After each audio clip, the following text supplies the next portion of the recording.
ಎಲ್ಲರಿಗೂ ನಮಸ್ಕಾರ. ಏನೋ ಬುಕ್ಸ್ ತೆಗಿತಾ ಇದ್ದೇನೆ ಅಂತ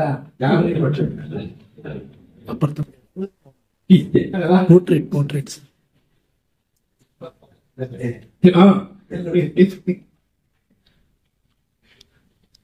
ಆದ್ಮೇಲೆ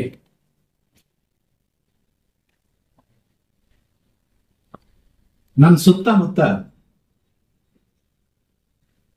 ಅನೇಕ ಜನ ಭಾಷಣಕಾರರಿಗೆ, ಮಾತುಗಾರರಿಗೆ. ಹಾಗಿದ್ದಾಗ್ಲೂ ನಿಮ್ಮನ್ನೆಲ್ಲ ಕರೆಸಿ ಭಾಷಣ ಮಾಡೋದ್ರ ಬಗ್ಗೆ ತರಬೇತಿ ನೀಡುವ ಅವಶ್ಯಕತೆ ಇತ್ತ ಎಂದು ನಾವು ಯೋಚನೆ ಮಾಡಿದಾಗ ಹೌದು, ಇದು ಅತ್ಯವಶ್ಯಕವಾಗಿ ಬೇಕಾಗಿದೆ ಅನ್ನೋ ಅಭಿಪ್ರಾಯಕ್ಕೆ ಬಂದು ನಾವು ಈ ಕಾರ್ಯಾಗಾರನ್ನ ಹಮ್ಮಿಕೊಂಡು ಈ ರೀತಿ ಕಾರ್ಯಾಗಾರ ಹಮ್ಮಿಕೊಳ್ಳೋದಕ್ಕೆ ನಮಗೆ ಪ್ರೇರಣೆ ಸಿಕ್ಕಿದ್ದೇನು ಅಂದ್ರೆ, ನನ್ನ ಸುತ್ತಮುತ್ತ ಇರ್ತಕ್ಕಂಥ ಭಾಷಣಗಾರರು ಏನಿದ್ದಾರೆ, ನಾನೊಂದು 2-3 ಹಿಂಟ್ಸ್ ಕೊಡ್ತೀನಿ. ಅದರಿಂದ ನಿಮ್ಗೆ ಗೊತ್ತಾಗುತ್ತೆ ಇದರ ಅವಶ್ಯಕತೆ ಏನು. ನಾನು ಬಹಳ ಹಿಂದೆ ನಮ್ಮ ಸಂಸದೀಯ ಪ್ರಜಾಪ್ರಭುತ್ವ ಅಂತ ಒಂದು ಲೇಖನ, ಆ ಲೇಖನದಲ್ಲಿ ನಮ್ಮ ಪಾರ್ಲಿಮೆಂಟ್ ಸದಸ್ಯರು ಯಾವ ರೀತಿ ಮಾತಾಡ್ತಾ ಇದ್ದಾರೆ ಅನ್ನೋದನ್ನ ನಾನು ಗಮನಿಸಿದೆ. ಅವರು ಬಳಸಿದಂತ ಭಾಷೆ ಹೆಂಗಿತ್ತು ಅಂತಂದ್ರೆ, they are powerful speakers, no doubt. ಆದ್ರೆ ಅವ್ರು ಬಳಸಿದಂತ ಭಾಷೆ ಹೆಂಗಿತ್ತು ಅಂತಂದ್ರೆ, ಉದಾಹರಣೆಗೆ ಜಾತ್ಯತೀತರು ಒಂದು ಅಪ್ಪನಿಗೆ ಹುಟ್ಟಿಲ್ಲ, ದಲಿತರು ಬೀದಿ ನಾಯಿಗಳು, ಹಿಂದೂ ಹೆಣ್ಣು ಮಕ್ಕಳನ್ನು ಮುಟ್ಟುವವರ ಕೈಯನ್ನು ಕತ್ತರಿಸಿ, ನಾಳಿಗೆ ಸೀಲ್ರಿ, ತಲೆ ಕಡೀರಿ, ಓ ಚೋರ್ ಹೈ, ದೇಶದ್ರೋಹ, ಇಂಥ ಭಾಷೆ ಬಳಸಿ ಇವರು ನಮ್ಮನ್ನು ಆಳುವರು. ದೇಶಕ್ಕೆ ಬೇಕಾದಂತಹ ಕಾನೂನುಗಳನ್ನು ರೂಪಿಸುವವರು. ಇದು ವಸ್ತುಸ್ಥಿತಿ. ಇವ್ರು ಬಿಟ್ಬಿಡೋಣ. ಇದೇನೋ ಒಬ್ಬರಿಗೆ ಇನ್ನೊಬ್ಬರು ಕೆಚ್ಚಾಟ ಮಾಡ್ಕೊಂಡು ಅದು ಇದುವರೆಗೂ ನಿಂತಿಲ್ಲ, ಈಗಲೂ ಮುಂದುವರಿತಾ ಇದೆ. ಬದಲಾವಣೆಗೆ ಬರಲಿಲ್ಲ. ಹೋಗ್ಲಿಪ್ಪ, ಇವರೇನೋ ರಾಜಕಾರಣಿಗಳು, ಇವ್ರು ಹಿಂಗ ಆಯ್ತು ಅಂತ ನಾನು ಇನ್ನೊಂದ್ಸಲ ಗಮನಿಸ್ತೀನಿ. ಆಗ ಇನ್ನೊಂದು ಪುಸ್ತಕದಲ್ಲಿ ನಾನು ಅದನ್ನು ಬರೆದೆ. ಅವ್ರು ಯಾರು ಅಂತಂದ್ರೆ, ಈ ಸಮಾಜಕ್ಕೆ ನೈತಿಕತೆಯನ್ನು ಬಿತ್ತಕ್ಕಂತ ಮಠಾಧೀಶರು ಮತ್ತು ಸ್ವಾಮೀಜಿ. ಅವ್ರ ಬಾಯಿಗೆ ಬಂದಂತ ಮಾತುಗಳನ್ನು ನಾನು ಗಮನಿಸಿದಾಗ ದಂಗಾಗೋದು. ಒಂದು 2-3 ತುಣುಕ ನಿಮ್ಗೆ ಹೇಳ್ತಾ ಇದ್ದೀನಿ. ನಮ್ಮ ಸಮುದಾಯದ ಇಂತಹ ಶಾಸಕರನ್ನು ಮಂತ್ರಿ ಮಾಡಬೇಕು, ಅವರನ್ನ ಸಿಎಂ ಮಾಡಬೇಕು, ಕೈ ಬಿಟ್ರೆ ನಮ್ಮ ಅಖಂಡ ಸಮುದಾಯ ನಿಮ್ಮ ಕೈ ಬಿಡುತ್ತೆ. ನಮ್ಮ ಸಮುದಾಯ ನಿಮ್ಮ ಪಕ್ಷಕ್ಕೆ 11 ಶಾಸಕರನ್ನ ನೀಡಿ ಅಧಿಕಾರಕ್ಕೆ ತಂದಿದೆ. ನಮ್ಮ ಸಮುದಾಯದ 3 ಶಾಸಕರನ್ನ ನೀವು ಮಂತ್ರಿ ಮಾಡಲೇಬೇಕು. ಮಾತು ಕೊಟ್ಟಂತೆ ನಾವು ಹೇಳಿದ ಶಾಸಕರಿಗೆ ಮಂತ್ರಿ ಸ್ಥಾನ ನೀಡಿ, ಇಲ್ಲವೆಂದ್ರೆ 10 ಜನ ಶಾಸಕರು ರಾಜೀನಾಮೆ ಕೊಡಿಸುವ ತಾಕತ್ತು ನಮಗಿದೆ. ನಮ್ಮ ಸಮುದಾಯದ ಶಾಸಕರಿಗೆ ಮಂತ್ರಿ ಸ್ಥಾನ ನೀಡದಿದ್ರೆ ಬರುವ ಚುನಾವಣೆಯಲ್ಲಿ ನಮ್ಮ ಸಮಾಜ ನಿಮಗೆ ತಕ್ಕ ಪಾಠ ಕಲಿಸುತ್ತದೆ. ಸಂವಿಧಾನ ಮತ್ತು ಕಾನೂನಿಗೆ ಅನುಗುಣವಾಗಿ ಯಾವುದೇ ಭಯ, ಭೀತಿ, ಪಕ್ಷಪಾತವಿಲ್ಲದೆ ನಡ್ಕೊಂಡು ಹೋಗ್ಬೇಕು ನಮ್ಮ ಸಂಸತ್ತು, ನಮ್ಮ ರಾಜಕಾರಣ. ಆದ್ರೆ ನಾವು ಕಂಡಿದ್ದು ಮಠಾಧೀಶರಿಂದ ಇಂಥ ಹೋಗ್ಲಿ, ರಾಜಕಾರಣಿಗಳು ಹಂಗ ಹಾಳಾಗೋದ್ರು, ಮಠಾಧೀಶರು ಕೆಲವರು ಹಿಂಗಾಗೋದ್ರು, ಹೋಗ್ಲಿ, ಕನಿಷ್ಠ ಪಕ್ಷ ನ್ಯಾಯಾಧೀಶರಾದರೂ ಸರಿಯಾಗಿ ಮಾತಾಡಿದ್ರ ಅಂದ್ರೆ ಅದು ಕೂಡ ನಮ್ಗೆ ಸಮಾಧಾನ. ಒಂದು ಎರಡು ವಿಚಾರಗಳ ಮೇಲೆ ಗಮನಕ್ಕೆ ತರ್ತಾ ಇದೆ.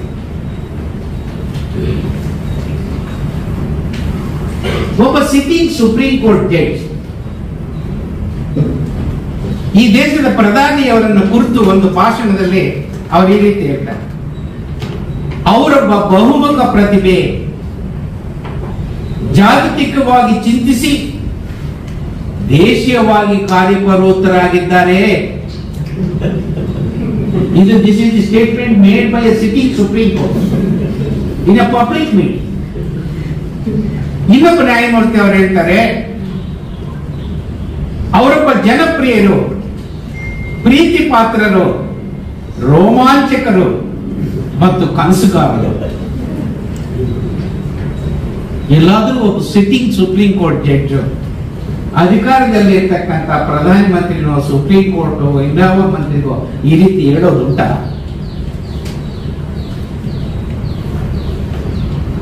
ಇನ್ನೊಬ್ಬ ನ್ಯಾಯಮೂರ್ತಿ ಅವರು ಸಿಟ್ಟಿಂಗ್ ಜಡ್ಜ್ ಆಗಿದ್ರು, ಅವರು ಹೇಳ್ತಾರೆ, ಪ್ರಾಚೀನ ಭಾರತದ ಸ್ಮೃತಿಕಾರರಾದ ಮನು, ಕೌಟಿಲ್ಯ, ಯಜ್ಞವಲ್ಕ್ಯ ಇತ್ಯಾದಿಯವರ ಬೋಧನೆಗಳನ್ನು ನಮ್ಮ ಆಧುನಿಕ ನ್ಯಾಯಶಾಸ್ತ್ರದಲ್ಲಿ ಅಳವಡಿಸುವಲ್ಲಿ ನಾವು ಉದಾಸೀನವನ್ನು ತೋರಿದ್ದೇವೆ. ಇವೆಲ್ಲ ನೋಡಿದಾಗ ನಮ್ಮಲ್ಲಿ ಭಾಷಣಗಾರರಿಗೆ ಕೊರತೆ, ಮಾತುಗಾರರಿಗೆ ಕೊರತೆ. ಆದ್ರೆ ಅವರು ಈ ಸಮಾಜಕ್ಕೆ ಏನ್ ಸಂದೇಶ ಕೊಡ್ತಾರೆ? ಜನರಲ್ಲಿ ಯಾವುದನ್ನ ಬಿತ್ತಾ ಇದ್ದಾರೆ? ಇದು ನನಗೆ ನೋವುಂಟು ಮಾಡಿ. ನಮ್ಗೆ ಇವರೆಲ್ಲ ಬೇಕಾಗಿದೆ.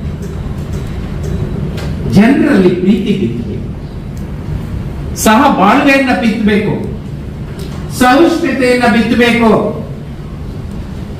ಒಬ್ಬರು ಮತ್ತೊಬ್ಬರನ್ನ ಗೌರವಿಸುತ್ತಿರಬೇಕು, ನಮ್ಮಲ್ಲಿರ್ತಕ್ಕಂಥ ತಪ್ಪುಗಳನ್ನ ಸರಿತಿದ್ದಿ ನಮ್ಮನ್ನು ಇನ್ನೂ ಮೇಲ್ಮಟ್ಟಕ್ಕೆ ಕೊಂಡೊಯ್ಯಬೇಕು. ಅದು ಇವತ್ತು ಬೇಕಾಗಿತ್ತ. ಆ ಮಾತುಗಳೇ ಬರ್ತಾ ಇಲ್ಲ. ಈ ತರ ನಿಮ್ಗೆ 1 ಗಂಟೆ ನೀವು ಕೇಳುವಷ್ಟು ಉದಾಹರಣೆಗಳು ನನ್ನ ಹತ್ರ ಇವೆ. ನಾನು ಅದನ್ನು ಓಳ್ಕೋಕಲ್ಲ. ಬೇಗ ನಾನು ರಾಜಕಾರಣದಿಂದ ಒಂದು ತಗೊಂಡೆ, ಮಠಾಧಿಪತಿಗಳಿಂದ ಒಂದು ತಗೊಂಡೆ, ಸರ್ವೋಚ್ಚ ನ್ಯಾಯಾಲಯದ ನ್ಯಾಯಮೂರ್ತಿಗಳಿಂದ ಒಂದು ತಗೊಂಡೆ. ಇದು ಪರಿಸ್ಥಿತಿ. ಎರಡನೇದಾಗಿ, ಇವತ್ತು ನಾವು ಸಂವಿಧಾನದ ಪರ, ನಾವು ಸಂವಿಧಾನದ ಪರ, ನೀವು ಸಂವಿಧಾನ ಉಲ್ಲಂಘಿಸಿದ್ರಿ, ನೀವು ಸಂವಿಧಾನ ಉಲ್ಲಂಘಿಸಿದ್ರಿ, ನೀವು ಸಂವಿಧಾನ ಕಿತ್ತಾಕೋ ಪ್ರಯತ್ನ ಮಾಡಿದ್ರಿ, ನೀವು ಕಿತ್ತಾಕ. ಅರೆ, ಸಂವಿಧಾನದಲ್ಲಿ ಏನಿದೆ? ಯಾರು ಹೇಳಿದ್ರು? ಪ್ರತಿ ದಿವಸ ಪ್ರತಿಯೊಬ್ಬರ ಬಾಯಿಯಲ್ಲೂ ನಾವು ಕೇಳ್ತಾ ಇದ್ದೀವಿ, liberty, equality, fraternity, secularism, democracy, socialism. ಅದರ ಅರ್ಥ ಗೊತ್ತಿಲ್ಲ. ಆದ್ರೆ ಹೇಳಿದ್ದೇವೆ. ಇವತ್ತು ಯಾರಾದ್ರೂ ಸಂವಿಧಾನ ಬೇಡ ಅಂತ ಇದ್ದಾರ? ಇಲ್ಲ. ನಾವು ಸಂವಿಧಾನ ಪ್ರಕಾರ, ನಿಮಗಿಂತ ನಾವು ಮೇಲ್ರಿ, ನಮಗಿಂತ ನೀವು ಮೇಲ್ರಿ ಅಂತ. ಅದಲ್ಲ, ಈ ದೇಶದ ಜನರಿಗೆ ಸಂವಿಧಾನದ ಹಸಿವಿದೆ. ಕಳೆದ 5 ವರ್ಷಗಳಲ್ಲಿ ನಾವೆಲ್ಲ ಸಂವಿಧಾನ ಓದುವ ಅಭಿಯಾನದ ಬಳಗ ರಾಜ್ಯ ಸುತ್ತಿ ಜನರನ್ನು ಸಂಪರ್ಕ ಮಾಡಿ ಜನರ ಮಧ್ಯೆ ಹೋಗಿ ಸಂವಿಧಾನದ ಬಗ್ಗೆ ತಿಳಿಸಿದಾಗ ನಮ್ಮ ಕಲ್ತಂತ ಪಾಠ ಏನು ಅಂತಂದ್ರೆ, there is a hungry among the people of Karnataka and also in India to know about the Indian constitution. ಸಂವಿಧಾನದ ಬಗ್ಗೆ ತಿಳ್ಕೋಬೇಕು ಅಂತ ಹಸಿವಿದೆ. ಆದ್ರೆ ಆ ಹಸಿವನ್ನು ನೀಗಿಸೋದಕ್ಕೆ ನಾವು ಸಿದ್ಧರಿದ್ದೀವ ಅಂತಂದಾಗ ಇಲ್ಲ. ಇದು ಒಬ್ಬರು ಮಾಡ್ತಕ್ಕಂಥ ಕೆಲಸ ಅಲ್ಲ, ಇಬ್ಬರು ಮಾಡ್ತಕ್ಕಂಥ ಕೆಲಸ ಅಲ್ಲ. ಇದಕ್ಕೆ 100 ಜನರ ಪಡೆಯಬೇಕು. ಆ ಸಂವಿಧಾನದ ಸರಿಯಾದ ರೀತಿ ಅರ್ಥ ಮಾಡಿಕೊಂಡು ಅದನ್ನ ಜನರಿಗೆ ತಲುಪಿಸ್ತಕ್ಕಂಥ ಕೆಲಸ ಆಗಬೇಕಾಗಿದೆ. ಈ ವಿಚಾರದಲ್ಲಿ ನಮ್ಮಲ್ಲಿ ಅನೇಕ ಜನರಿಗೆ ಅನೇಕ ರೀತಿಯ ಗೊಂದಲ ಇದೆ. ಸಂಕ್ಷಿಪ್ತವಾಗಿ ನಿಮ್ಗೆ 2 ಪದಗಳಲ್ಲಿ ಹೇಳ್ಬೇಕು ಅಂತ ಅನ್ನೋದಾದ್ರೆ, ಪ್ರಜಾಪ್ರಭುತ್ವ ಅಂತಂದ್ರೆ ನಾವೆಲ್ಲ ಅಂದ್ಕೊಂಡಿರೋದೇನು ಅಂತಂದ್ರೆ ಕಾಲ ಕಾಲಕ್ಕೆ ಚುನಾವಣೆ ನಡೆಸೋದು, ನಮ್ಗೆ ಇಷ್ಟ ಬಂದವ್ರಿಗೆ ಮತ ಹಾಕೋದು, ಬಹುಮತ ಬಂದವರು ನಮ್ಮನ್ನ ಆಳೋದು. ಸ್ನೇಹಿತರೆ, ಇದು ಕೇವಲ ಪ್ರಜಾಪ್ರಭುತ್ವ ಒಂದು ಮುಖ. ನಾನು ಅನೇಕ ಸಂದರ್ಭದಲ್ಲಿ ಹೇಳಿದ್ದೀನಿ, ಬರೆದಿದ್ದೀನಿ. Democracy under Indian constitution means and includes political democracy, economic democracy and social democracy. ನಾವು ಪೊಲಿಟಿಕಲ್ ಡೆಮಾಕ್ರಸಿ ಮಾತಾಡಿದ್ರು ಚುನಾವಣೆಗಳು, ಎಕನಾಮಿಕ್ ಡೆಮಾಕ್ರಸಿ ಬಗ್ಗೆ ಮಾತಾಡಿಲ್ಲ, ಸೋಷಿಯಲ್ ಡೆಮಾಕ್ರಸಿ ಬಗ್ಗೆ ಮಾತಾಡಿಲ್ಲ. ಪೊಲಿಟಿಕಲ್ ಡೆಮಾಕ್ರಸಿನ ಸೋಷಿಯಲ್ ಅಂಡ್ ಎಕನಾಮಿಕ್ ಡೆಮಾಕ್ರಸಿಗೆ ಲಿಂಕ್ ಮಾಡಿಲ್ಲ. This is where I say we fail to understand the correct meaning of the democracy under the Indian Constitution. ಅದೇ ರೀತಿ ಸೆಕ್ಯುಲರಿಸಂ ಬಗ್ಗೆ ನಮಗೆ ಸರಿಯಾದ ರೀತಿ ಅರ್ಥ ಇದೆ. ನಾನು 1000ಕ್ಕಿಂತ ಹೆಚ್ಚು ಸಂವಿಧಾನದ ಬಗ್ಗೆ ಈ ರಾಜ್ಯದಲ್ಲಿ ಉಪನ್ಯಾಸಗಳನ್ನು ಕೊಟ್ಟಿದ್ದೀನಿ. ಎಲ್ಲ ಉಪನ್ಯಾಸಗಳು ಒಂದು ಸಂವಾದದಲ್ಲಿ ಕೊನೆಯಾಗುತ್ತೆ. ಅಲ್ಲಿ ಇಲ್ಲಿ ಕೂತಿರ್ತಕ್ಕಂಥ ಅನೇಕ ಮಹನೀಯರಾದ ಸಾಕ್ಷಿ. ಆ ಎಲ್ಲ ಸಂವಾದಗಳಲ್ಲಿ ನಾನು ಕಂಡುಕೊಂಡಿದ್ದ ಒಂದು ಸತ್ಯ ಅಂತಂದ್ರೆ, ಜಾತ್ಯತೀತ ಅಂದ್ರೆ ಎಲ್ಲ ಧರ್ಮಗಳನ್ನ ಸಮನಾಗಿ ನೋಡೋದು. This is the wrong definition. Separation of religion from politics is secularism. ಯಾವುದೇ ಧರ್ಮದ ಪರಮಾಣುಗಳಿಗೆ ಸರ್ಕಾರ ಅಡಿಯಾಳಾಗಬಾರ್ದು, ಶಾಸನಗಳನ್ನು ರೂಪಿಸಬಾರದು.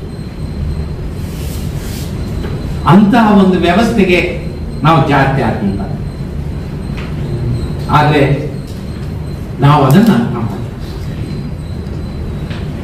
ಸಾಮಾಜಿಕ ನ್ಯಾಯದ ಬಗ್ಗೆನೂ ನಮ್ಗೆ ಅದೇ ರೀತಿಯ ತಪ್ಪು ತಿಳುವಳಿಕೆ. ಅನೇಕ ಸಂದರ್ಭದಲ್ಲಿ ನಾನು ಕೇಳಿದ್ದೀನಿ, social justice means reservation, reservation means social justice. ಅದಕ್ಕೆ ಮೀರಿ ನಾವು ಹೋಗಿ, reservation is only N ಅಯೋಟಾ of social justice. ಸಾಮಾಜಿಕ ನ್ಯಾಯದ ಒಂದು ಸಣ್ಣ ಅಣು. ಮೀಸಲಾತಿ, ಮೀಸಲಾತಿಗೆ ಸಾಮಾಜಿಕ ನ್ಯಾಯ ಅಲ್ಲ. ಸಾಮಾಜಿಕ ನ್ಯಾಯ ಅಂದ್ರೆ ಮೀಸಲಾತಿ ಮಾತ್ರ. ಮಹಿಳೆಯರ ಹಿತ, ವೃದ್ಧರ ಹಿತ, ಕೃಷಿಕರ ಹಿತ, ಕಾರ್ಮಿಕರ ಹಿತ, ಇವೆಲ್ಲ ಸಂವಿಧಾನದ ಸಾಮಾಜಿಕ ನ್ಯಾಯದ ವ್ಯಾಪ್ತಿಗೆ ಒಳಪಡೋದಿಲ್ವಾ? ಈ ರೀತಿ ನಾನು ಹೇಳ್ತಾ ಹೋದ್ರೆ ಅನೇಕ ವಿಚಾರಗಳಿವೆ. ಒಟ್ಟಾರೆ ಸಂವಿಧಾನವನ್ನ ನಾವು ಒಪ್ಪಿರ್ತಕ್ಕಂಥ ಜನರಲ್ಲೂ ಕೂಡ ಅನೇಕ ಗೊಂದಲಗಳಿವೆ. ಇವು ನಿವಾರಣೆ ಆಗ್ತದೆ. ನಿಮ್ಮ ಮನಸ್ಸಿನಲ್ಲಿ ಅದು ನಿವಾರಣೆ ಆಗದೆ ಇದ್ರೆ ನೀವು ಜನರ ಮುಂದೆ ಹೋಗಿ ಏನ್ ಹೇಳಬಾರ್ದು? ಆ ಒಂದು ಪ್ರಯತ್ನ ಇಂತಹ ಕಾರ್ಯಕಾಲಗಳೆಲ್ಲ ಆಗಬೇಕು. ಆ ಉದ್ದೇಶದಿಂದ ಈ ಕಾರ್ಯ. ಇದೇ ಸಂದರ್ಭದಲ್ಲಿ ನಿಮ್ ಗಮನಕ್ಕೆ ತರೋದೇನು ಅಂತಂದ್ರೆ, ನಾನು 25 ವರ್ಷಗಳ ಕಾಲ ಬೆಂಗಳೂರು ಶಹರ್ನಲ್ಲಿ ವಕೀಲನ ಕೆಲಸ ಮಾಡಿದೆ. 10 ವರ್ಷಗಳ ಕಾಲ ಸುಮಾರು ನಾನು ಹೈಕೋರ್ಟ್ ನಲ್ಲಿ ನ್ಯಾಯಮೂರ್ತಿಯಾಗಿ ಕೆಲಸ ಮಾಡಿದೆ. ಈಗ 11ನೇ ವರ್ಷ ಆಗಿದೆ ನಾನು ನಿವೃತ್ತಿ. ಈ ಹಿಂದೆ ಮತ್ತು ಈಗ ಕೂಡ ನಾನು ಸಾಮಾಜಿಕ ಜೀವನದಲ್ಲಿ ಜನರ ಜೊತೆ ಇದ್ದೀನಿ. ದಿನ ಬೆಳಗಾದರೆ 10 ಪ್ರಶ್ನೆಗಳು ನಮ್ಮ ಮುಂದೆ ಬರ್ತವೆ. ಒಂದೊಂದು ದಿವಸನೂ ಒಂದು ಹೊಸ ಪ್ರಶ್ನೆ ಬರ್ತಾ ಇದೆ. ಈ ಪ್ರಶ್ನೆಗಳಿಗೆ ಸರಿಯಾದಂತಹ ನಾವು ಉತ್ತರನ ಎಲ್ಲಿ ಕಂಡುಹಿಡಿಯಬೇಕು ಅಂದ್ರೆ, ಸ್ನೇಹಿತರೆ, ಯಾರು ಸಂವಿಧಾನವನ್ನು ಅರ್ಥ ಮಾಡ್ಕೊಂಡಿರ್ತಾರೋ ಅವರಿಗೆ ಯಾವುದೇ ಗೊಂದಲ ಇಲ್ಲ. ಅವರ ಎಲ್ಲ ಸಂಕಷ್ಟ, ಕ್ಲಿಷ್ಟವಾದ, ದ್ವಂದ್ವ ಇರತಕ್ಕಂತ ಸಂದರ್ಭಗಳಲ್ಲೂ ಒಂದು ಖಚಿತವಾದ ನಿಲುವನ್ನು ತೆಗೆದುಕೊಳ್ಳುವುದಕ್ಕೆ ಸಾಧ್ಯ.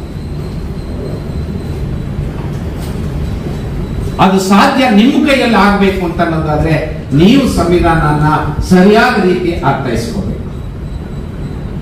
ಹಾಗಾಗಿ ನಮ್ಮ ನ್ಯಾಯಾಧೀಶರ ಉಪನ್ಯಾಸ ಮಾಡಬೇಕಾದ್ರೆ, ನಾನು ಅವ್ರ ಕ್ಲಾಸಸ್ ತಗೋಬೇಕಾದ್ರೆ ಹೇಳ್ತಾ ಇದ್ದೆ, ಪ್ರತಿಯೊಬ್ಬ ನ್ಯಾಯಾಧೀಶನು ಪ್ರತಿ ದಿವಸ ತಾನು ಬರೆದಂತ ಜಡ್ಜ್ಮೆಂಟ್ ಅನ್ನು ತಾನೇ ಒಂದು ಪರೀಕ್ಷೆಗೆ ಒಳಪಡಿಸ್ಕೋಬೇಕು. ಏನ್ ಪರೀಕ್ಷೆಗೆ ಒಳಪಡಿಸಬೇಕು? Whether my judgment is democratic or undemocratic, whether my judgment is in favor of secularism or non-secularism, whether my judgment is in favor of social justice or anti-social justice. ಈ ಪರೀಕ್ಷೆಯಲ್ಲಿ ಒಬ್ಬ ನ್ಯಾಯಾಧೀಶ ಪಾಸ್ ಆದ್ರೆ ಸುಪ್ರೀಂ ಕೋರ್ಟ್ ವರೆಗೂ appeal ಆಗುತ್ತೆ. ಅಷ್ಟು ಮಾತ್ರ ಅಲ್ಲ, ಜನರೇಷನ್ಸ್ ಆ ತೀರ್ಪು ಜನರನ್ನ ಬೈಂಡ್ ಮಾಡಿ.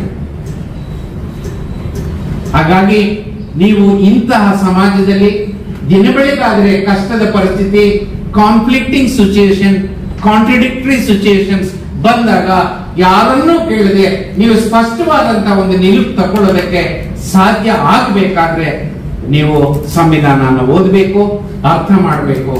ಆ ದಿಕ್ಕಿನಲ್ಲಿ ನೀವು ಮುಂದುವರೆದ್ರೆ ನಿಮಗೆ ಯಾವುದೇ ಗೊಂದಲ ಇಲ್ಲ. ನಾನು ಮಾವಳ್ಳಿ ಶಂಕರ್ ನೆನ್ನೆಲ್ಲ ಮೊನ್ನೆ ಒಂದು ಕಾರ್ಯಕ್ರಮದಲ್ಲಿ ಭಾಗವಹಿಸಿದ್ದೆ. ಅಲ್ಲಿ ಪ್ರಾರಂಭದಲ್ಲೇ ಒಂದು ಪ್ರಶ್ನೆ ಬಂತು. ಏನು ಅಂತಂದ್ರೆ, ಸರ್ ನಮ್ಮ ಅಧ್ಯಕ್ಷರು ಇಂಥವ್ರಿಗೆ ಒಂದು ಪ್ರಾರಂಭದಲ್ಲಿ ಸ್ವಾಗತ ಗೀತೆ ಆಡಿ ಅಂತ ಹೇಳಿದ್ದಾರೆ. ನಮ್ಮ ಕಾರ್ಯದರ್ಶಿ ಅವರು ಇಂಥವ್ರಿಗೆ, ಈಗ ಅವ್ರು ಆಡ್ಬೇಕಾ ಇವ್ರು ಆಡ್ಬೇಕಾ ನೀವು ತೋರಿಸ್ಕೊಡಿ ಅಂತ ನಾನು ಗೆಸ್ಟ್ ಅಲ್ಲಿ ನಾನು ಕೇಳಿದೆ. It took me only 1 second to decide. ನಾನು ಕೇಳಿದೆ, ಇಬ್ರು ಗಂಡಸ ಇಬ್ರು ಹೆಂಗಸ್ರ? ಇಲ್ಲ ಸರ್, ಒಬ್ರು ಹೆಂಗಸರು ಒಬ್ರು ಗಂಡಸರು. Then I said, first ಹೆಂಗಸರು, ಆಮೇಲೆ ಗಂಡಸರು. ಯಾಕೆಂತಂದ್ರೆ ಶತಮಾನಗಳ ಕಾಲ ಈ ದೇಶದಲ್ಲಿ ಮಹಿಳೆಯರನ್ನ ನಾವು 2ನೇ ದರ್ಜೆಯ ಪ್ರಜೆಗಳನ್ನಾಗಿ ನಡೆಸ್ಕೊಂಡ್ ಬಂದಿದ್ದೀವಿ. ಹಾಗಾಗಿ ಆ ಕಡೆನೂ ಒಬ್ಬ ಪ್ರೆಸಿಡೆಂಟ್ ಹೇಳಿದ್ದಾರೆ, ಈ ಕಡೆನೂ ಒಬ್ಬ ಸೆಕ್ರೆಟರಿ ಹೇಳಿದ್ದಾರೆ, ಒಬ್ರು ಹೆಣ್ಣು ಒಬ್ಬರು ಗಂಡು. ಬ್ಯಾಲೆನ್ಸ್ ಆಫ್ ಜಸ್ಟಿಸ್ ಯಾವ ಕಡೆ ಟಿಲ್ಟ್ ಆಗ್ಬೇಕು? ಮಹಿಳಾ ಕಡೆ. ಇದು ಸಾಧ್ಯ ಆಗಿದ್ದು because of my constitutional understanding.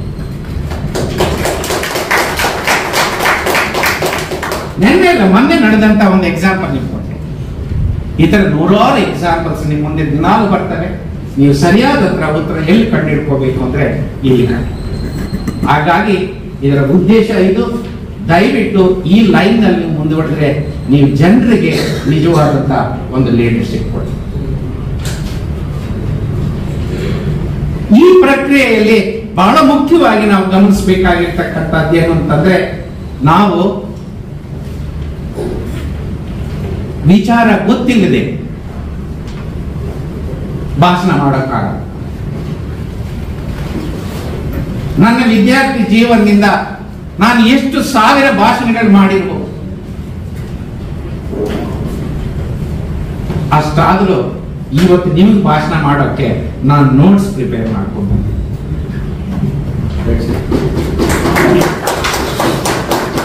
ಯಾರು ಯಾವುದೇ ವಿಚಾರದ ಬಗ್ಗೆ ವಿಚಾರ ಮಂಡಿಸಬೇಕಾದ್ರೆ ಹಾರ್ಡ್ ವರ್ಕ್ ಮಾಡಿ ಪ್ರಿಪೇರ್ ಮಾಡಿಕೊಳ್ಳೋದಿಲ್ವೋ ಅವ್ರು ಬೊಗಳೆ ಹೊಡಿತಾರೆ, ಹೇಳಿದ್ದನ್ನೇ ಹೇಳ್ತಾ ಇರ್ತಾರ್ರಿ, ನಿಮ್ಗೆ ಅರ್ಥವಾಗದೇ ರೀತಿಯಲ್ಲಿ ಹೇಳ್ತಾ ಇರ್ತಾರ್ರಿ. ಇದು ಬಹಳ ಮುಖ್ಯ. ಪ್ರತಿ ಸ್ಟೇಜ್ ನಲ್ಲಿ, ಪ್ರತಿ ಏಜ್ ನಲ್ಲಿ, ಪ್ರತಿ ಫೋರಂ ನಲ್ಲಿ ನೀವು ಮೈಂಡ್ ನಲ್ಲಿ ನೀವು ವರ್ಕ್ ಮಾಡ್ತೀವಿ. ಈ ರೀತಿ ಸಿನಾಪ್ಸಿಸ್ ಬರ್ಕೋಬೇಕು ಅಂತಿಲ್ಲ, ನೀವು ಮೈಂಡ್ ನಲ್ಲಿ ವರ್ಕ್, ಆ ಹಾರ್ಡ್ ವರ್ಕ್ ಮಾಡಿದ್ರೆ ಮಾತ್ರ ನೀವೊಂದು ಉತ್ತಮವಾದ. ಹಾಗಾಗಿ ನೀವು ಹಾರ್ಡ್ ವರ್ಕ್ಗೆ ನೀವು ಮಾಡೋದಕ್ಕಿಂತ, ಈ ಪ್ರಿಪರೇಷನ್ ಮಾಡೋದಕ್ಕಿಂತ ಮುಂಚೆ ನೀವು ಕೇಳಬೇಕು, ಓದಬೇಕು. ಒಂದು ದಿವಸಕ್ಕೆ ನೀವು 10 ಪೇಜ್ ಕ್ಲಾಸಿಕ್ಸ್ ಓದಿದ್ರೆ ಒಂದು ತಿಂಗಳಿಗೆ 300 ಪೇಜ್ ಓದಬಹುದು. ಒಂದು ವರ್ಷಕ್ಕೆ 3600 ಪೇಜ್ ಹೋಗಬಹುದು. 10 ವರ್ಷದಲ್ಲಿ 36,000 ಪೇಜ್ಗಳು ಓದಬಹುದು. ಯಾವ ವ್ಯಕ್ತಿ 36,000 ಪೇಜ್ಗಳ ಕ್ಲಾಸಿಕ್ ಓದಿರ್ತಾನೋ ಅವನು ನಾಲೆಡ್ಜ್ ಬ್ಯಾಂಕ್. ಈ ಬ್ಯಾಂಕ್ ಅನ್ನು ಖಾಲಿ ಇಟ್ಕೊಂಡು ನೀವು ಹೋದ್ರೆ ಜನರ ಮುಂದೆ ನಿಮ್ಮನ್ನು ಹೆಂಗ್ ಸ್ವೀಕಾರ ಮಾಡ್ತಾರೆ? ಹಾಗಾಗಿ ನಿಮ್ಮ ಮನೆಯಲ್ಲಿ ನೀವು ಒಂದಷ್ಟು ಸಣ್ಣದಾದಂತಹ ಲೈಬ್ರರಿಯನ್ನು ಕಟ್ಬೋದು. ಪ್ರತಿ ದಿವಸ ಒಂದಷ್ಟು ನ್ಯೂಸ್ ಕೇಳಬೇಕು, ಪೇಪರ್ಸ್ ಓದಬೇಕು, ಮ್ಯಾಗಝೀನ್ಸ್ ಓದಬೇಕು. ಇಂಥ ಮಹನೀಯರು ಮಾತಾಡಿದ್ದನ್ನ ಕೇಳಬೇಕು. ಎಲ್ಲೆಲ್ಲಿ ಸಮಯ ಸಿಗುತ್ತೋ ನೀವು ಹೋಗಿ ಹೆಚ್ಚು ಕೇಳೋದ್ರ ಮುಖಾಂತರ, ಹೆಚ್ಚು ಓದೋದ್ರ ಮುಖಾಂತರ ಈ ರೀತಿ ವಿಚಾರ ಸಂಗ್ರಹ ಮಾಡಿದ್ರೆ ಮಾತ್ರ ನೀವು ಜನರ ಮುಂದೆ ಹೋಗಿ ಒಂದು ಪ್ರಾಪರ್ ಪ್ರೆಸೆಂಟೇಷನ್ ಮಾಡಬಹುದು. ಹಾಗಾಗಿ ಸಂಘಟಕರು ನನ್ಗೆ ಹೇಳಿದ್ರು, ಸರ್ ಭಾಷಣ ಮಾಡೋ ಕಲೆ ಬಗ್ಗೆ ನೀವು ಒಂದು ಲೇಖನ ಬರ್ಕೊಡಿ ಅಂತ.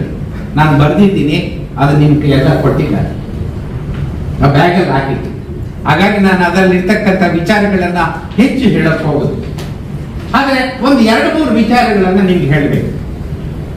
ನಾನು 1971ರಲ್ಲಿ ಬೆಂಗಳೂರಿನಲ್ಲಿ ಒಂದು ಹಾಸ್ಟೆಲ್ ನಲ್ಲಿ ಇದ್ಕೊಂಡು ಡಿಗ್ರಿ ಓದ್ತಾ ಇದ್ದೆ. ಹಾಸ್ಟೆಲ್ ನಲ್ಲಿ ಡಿಬೇಟರ್ ಸೆಲೆಕ್ಷನ್, ಅವಾಗ ಇಂಟರ್ ಹಾಸ್ಟೆಲ್ ಡಿಬೇಟ್ಸ್ ನಡೀತಾ ಇದೆ. ನಮ್ಮ ಹಾಸ್ಟೆಲ್ ಇಂದ ಯಾರನ್ನು ಕಳಿಸ್ಬೇಕು ಅಂತಂದ್ರೆ ಅದಕ್ಕೊಂದು ಸೆಲೆಕ್ಷನ್. ನಾನು ಅದರಲ್ಲಿ ಭಾಗವಹಿಸಿದೆ. ಅರ್ಧಕ್ಕೆ ನಿಂತೋಯ್ತ್ರಿ ನನ್ನ ಭಾಷಣ, ಪೂರ್ತಿ ಆಗ್ಲಿ. ನಾನು ಕೊಟ್ಟಿದ್ದೆ 4 ನಿಮಿಷ, 2 ನಿಮಿಷಕ್ಕೆ ಮುಗ್ದೋಯ್ತು. ಆಮೇಲೆ ಬಾಧೆ ಬರ್ಲಿಲ್ಲ. ಅದಕ್ಕೆ ಕಾರಣ ಒಂದು ಸ್ಟೇಜ್ ಫಿಯರ್, ಎರಡನೇದು ಮಾಹಿತಿ ಕೊರತೆ. ಹಾಗಾಗಿ ನಿಮ್ಗೆ ಸ್ಟೇಜ್ ಫಿಯರ್ ಹೋಗ್ಬೇಕು ಅಂತ ಅನ್ನೋದಾದ್ರೆ ಮೊದಲು ನಿಮ್ ಪ್ರಿಪರೇಷನ್ ಚೆನ್ನಾಗಿರ್ಬೇಕು. ಎರಡನೇದು ಮಾಡಿರ್ತಕ್ಕಂಥ ಪ್ರಿಪರೇಷನ್ ಅನ್ನ 4 ಮಿನಿಟ್ಗೆ ಎಡಿಟ್ ಮಾಡ್ಕೋಬೇಕು, 20 ನಿಮಿಷಕ್ಕೆ ಎಡಿಟ್ ಮಾಡ್ಕೋಬೇಕು, ಅರ್ಧ ಗಂಟೆಗೆ ಎಡಿಟ್ ಮಾಡ್ಕೋಬೇಕು, 1 ಗಂಟೆ ಇದ್ರೆ 1 ಗಂಟೆ. ಅನೇಕ ಜನ ಭಾಷಣಕಾರರು ನಾನು ಕೇಳಿದ್ದೀನಿ, ಟೈಮ್ ಸಾಕಾಗಲಿಲ್ಲ, ಟೈಮ್ ಸಾಕಾಗಲ್ಲ. ಯಾಕೆ ಸಾಕಾಗಲ್ಲ ಅಂತೆ, ಗೊತ್ತಿರೋ ವಿಚಾರನ 5 ನಿಮಿಷದಲ್ಲೂ ಹೇಳೋಕ್ ಸಾಧ್ಯ ಇದೆ, 10 ನಿಮಿಷದಲ್ಲೂ ಹೇಳೋಕ್ ಸಾಧ್ಯ ಇದೆ, 1 ಗಂಟೆನಲ್ಲೂ ಹೇಳೋಕ್ ಸಾಧ್ಯ.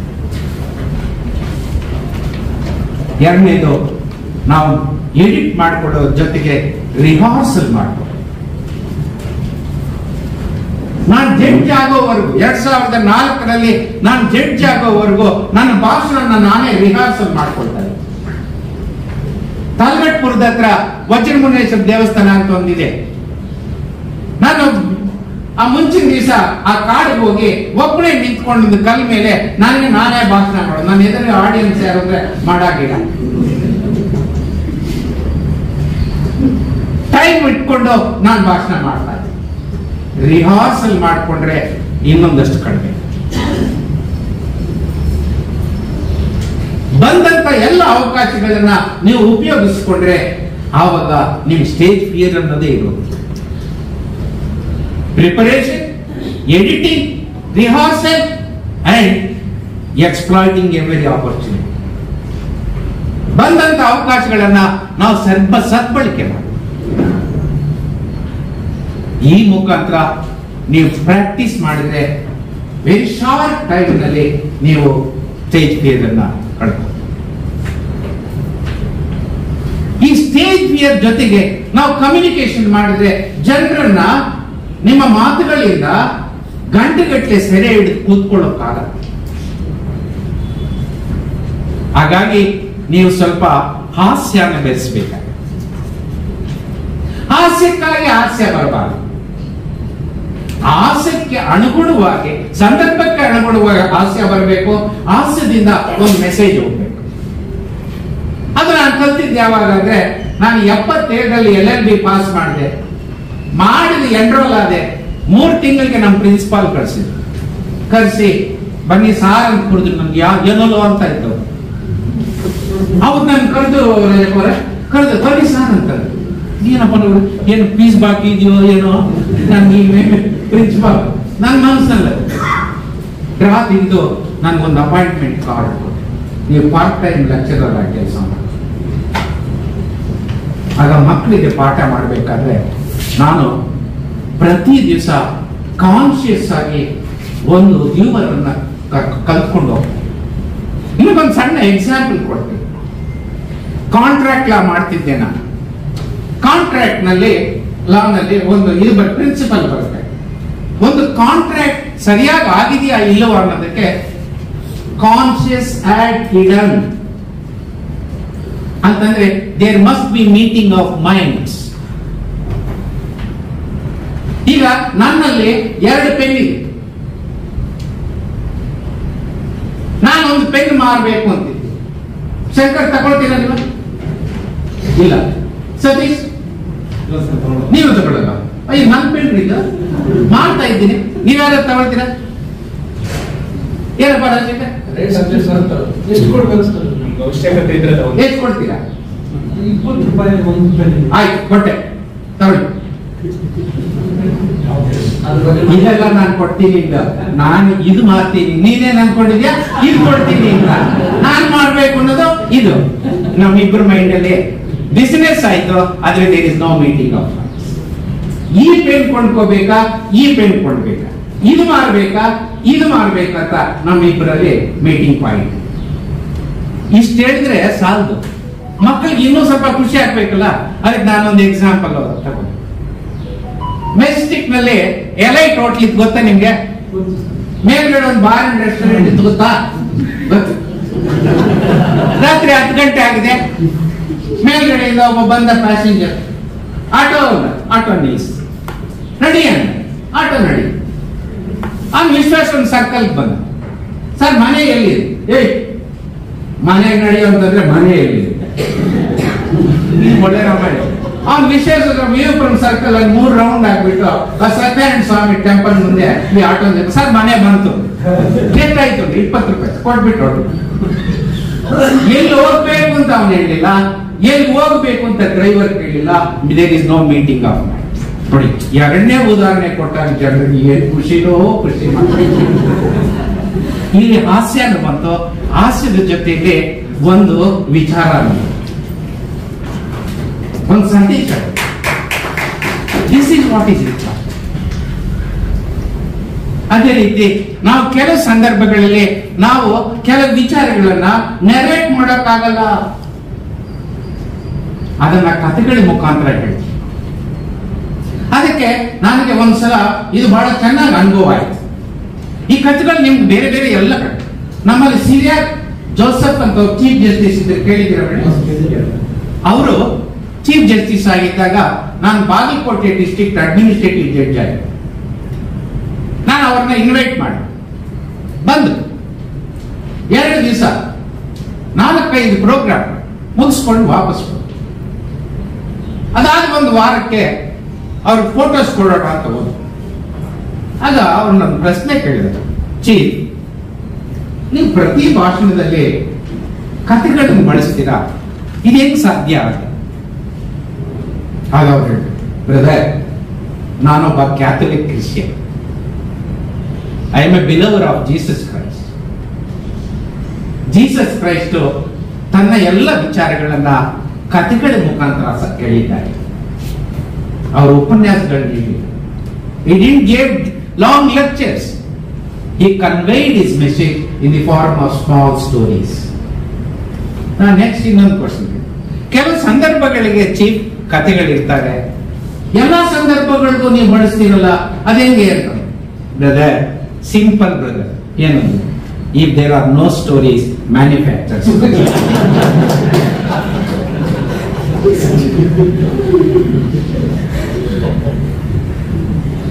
ಇದನ್ನ ನಾನು ಮೈಗೂಡಿಸ್ಕೊಂಡು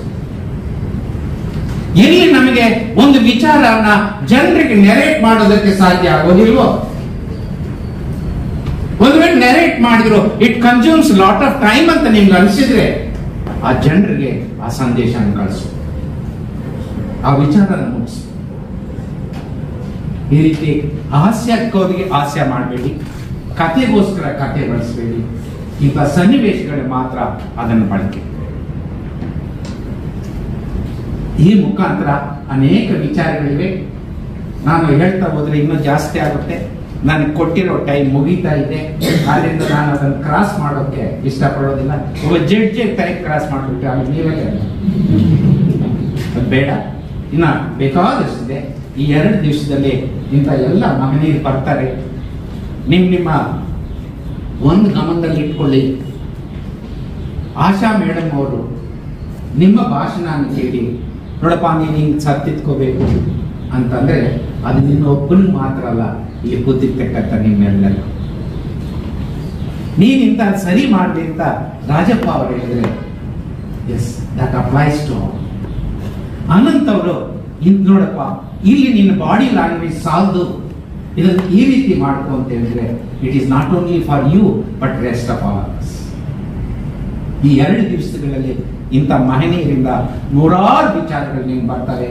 ಅವನ್ನೆಲ್ಲವನ್ನು ನೀವು ಕ್ರೋಢೀಕರಿಸಿ ಮೈಗೂಡಿಸ್ಕೊಂಡು ಆ ದಿಕ್ಕಿನಲ್ಲಿ ನೀವು ಒಬ್ಬ ದೊಡ್ಡ ಪವರ್ಫುಲ್ ಸ್ಪೀಕರ್ಸ್ ಆಗಿ. ಇಲ್ಲಿ ಬಹಳ ಮುಖ್ಯವಾಗಿ ಜಗತ್ತಿನಲ್ಲಿ ಸ್ನೇಹಿತರೆ ಅರ್ಧ ಸಮಸ್ಯೆಗಳು ಕಮ್ಯುನಿಕೇಶನ್ ಗ್ಯಾಪ್ ಇಂದ 50% of the problems are because of communication gap. ಅದು ಗಂಡ ಹೆಂಡತಿ ಆಗ್ಬೋದು, ತಂದೆ ಮಕ್ಕಳಾಗ್ಬೋದು, ಟೀಚರ್ ಅಂಡ್ ಸ್ಟೂಡೆಂಟ್ ಆಗ್ಬೋದು, ಜಡ್ಜ್ ಅಂಡ್ ಲಾಯರ್ ಆಗ್ಬೋದು, public and speaker.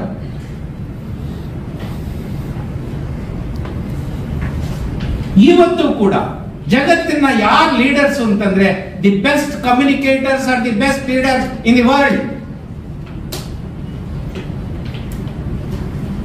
The best communicators are the best lawyers in the country.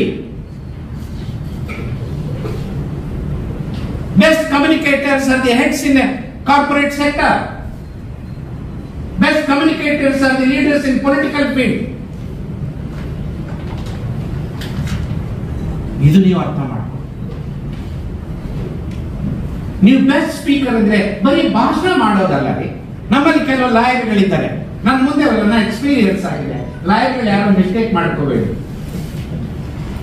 My lord, yes my lord, I am appealing for the petition. Yes my lord, petitioners case. ಆಯ್ತಪ್ಪ ಹೇಳು. ಮೈ lord, petitioners case ಅಂದ್ರೆ ಮೈ ಲಾರ್ಡ್ಗಳೇ ರೀ, ಕೇಸೇ ಇಲ್ಲ. ಹಂಗಾಗ ಒಂದ್ಸಲ my lord ಅಂದ್ರೆ ಅನ್ಬಾರ್ದು, ಅದು ಅಪ್ಪಿತಕ್ಕ ಅಂದ್ಬಿಟ್ರೆ ಸಾಕು. ಅದು ಬಿಟ್ಬಿಟ್ಟು ಸೆಂಟೆನ್ಸ್ಗೂ ಮೈ ಲಾರ್ಡ್, ಸೆಂಟೆನ್ಸ್ಗೂ ಮೈ ಲಾರ್ಡ್, ವರ್ಡ್ಗೂ ಮೈ. ಅದ್ ಯಾಕೆಂದ್ರೆ ಕೇಸ್ ಸರಿಯಾಗಿ ಓದ್ಕೊಂಡಿದ್ರು.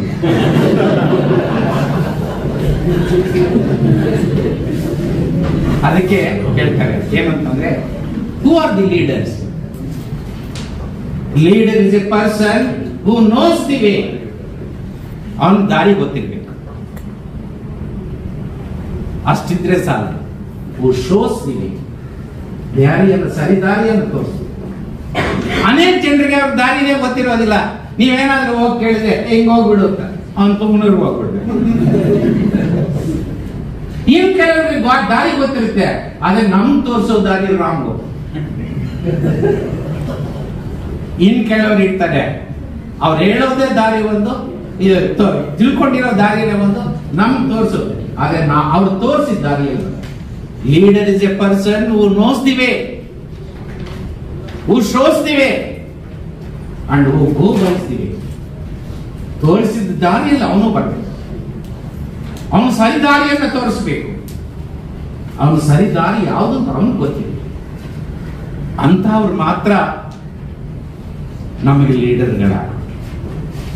ಹಾಗಾಗಿ ನೀವು ಬರೀ ಸ್ಪೀಕರ್ಗಾಗಿ ನಮ್ಮಲ್ಲಿ ಅನೇಕ ಜನ ಒಳ್ಳೆ ನಾನು ಆಗ್ಲೇ ಹೇಳ್ದಂಗೆ ನಿಮ್ಗೆ 2 ಗಂಟೆ ನಗಿಸ್ತಾರೆ. At the end of the day sir reservation ಮುಂದುವರಿಬೇಕಾ ಬೇಡವಾ ಅಂದ್ರೆ ಅವ್ರಿಗೆ ಉತ್ತರ ಇಲ್ಲ. ಕಥೆಗಳು ಹೇಳ್ತಾರೆ, ದಿನಗಟ್ಟಲೆ ಕತೆ, ಇಡೀ 1-2 hours ಸ್ಟೋರೀಸ್ ಹೇಳ್ತಾ ಇರ್ತಾರೆ. ಆದ್ರೆ ಸ್ಟೋರೀಸ್ ಎಲ್ಲ ಮುಗಿದ ಮೇಲೆ ಸರ್ ಪಾರ್ಲಿಮೆಂಟರಿ ಡೆಮಾಕ್ರಸಿಗೆ ನಮ್ಮ ದೇಶದಲ್ಲಿ ಏನಾದರೂ ಆಲ್ಟರ್ನೇಟಿವ್ ಇದೆಯಾ ಅಂತ ಕೇಳಿ ಅವ್ರ ಕೈಯಲ್ಲಿ ಹೇಳ. ಯಾಕೆ ಅಂತಂದ್ರೆ ಅವ್ರ ಪರ್ಪಸ್ಸೇ ಬೇರೆ, ನಮ್ಮ ಪರ್ಪಸ್. ಹಾಗಾಗಿ ನೀವು ಈ ಎಲ್ಲ ಆಯಾಮಗಳಲ್ಲಿ ನೀವು ತಯಾರಾಗಬೇಕಾಗಿದೆ. ಈ ಸಮಾಜಕ್ಕೆ ಮುಖಂಡತ್ವವನ್ನು ಕೊಡಬೇಕಾಗಿದೆ. ಆ ಮುಖಾಂತರ ಈ ಸಮಾಜದ ಸರಿದಿದ್ದಿಗೆ ನಾವು ಕೊಂಡೊಯ್ಯಬೇಕು. ಆ ಪ್ರಯತ್ನದಲ್ಲಿ ಈ 2 ದಿವಸದ ವರ್ಕ್ಶಾಪ್ ಸಹಾಯ ಆಗುತ್ತೆ ಅಂತಾದ್ರೆ ಸಂಘಟಕರಿಗೆ ಅದಕ್ಕಿಂತ ದೊಡ್ಡ ತೃಪ್ತಿ ಆಗಿಲ್ಲ ಮತ್ತು ಅವರಿಗೆ ಇದೊಂದು ಸಾರ್ಥಕ ಕೆಲಸ ಅಂತ ಅವರಿಗೆ ಧನ್ಯರಾಗ್ತಾರೆ. ಅಂತ ಒಂದು ಕೆಲಸ ಈ 2 ದಿವಸಗಳಲ್ಲಿ ಆಗ್ಲಿ. ನಿಮ್ಮೆಲ್ಲರಿಗೂ ಶುಭ ಆಗಲಿ ಅಂತ ಹಾರೈಸಿ ನನ್ನ ಮಾತನ್ನು ಮುಗಿಸ್ತೀನಿ. ನಮಸ್ಕಾರ.